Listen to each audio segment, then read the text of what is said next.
Hey everyone, in today's video I'm going to show you on how to use the mic monitoring on the Turtle Beach. First, all you need to do if you not have that yet, so please download the version of the Turtle Beach Audio Hub app which is available. And once the Turtle Beach Audio Hub has been downloaded or installed, you can open the Audio Hub and move the mode switch to side of the transmitter USB and then connect the both transmitter and the headset to separate the USB ports onto the computer.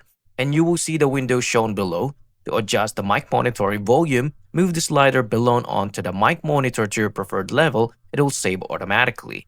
Now, there is also a second method. You can use this type of button in order for you to adjust a specific volume. You can pull it upwards or just simply upwards and automatically increase the sound depending on to your preferred, and pull it back down and it will automatically lessen the volume on to your headphone.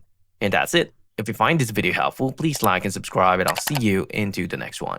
Thank you for watching.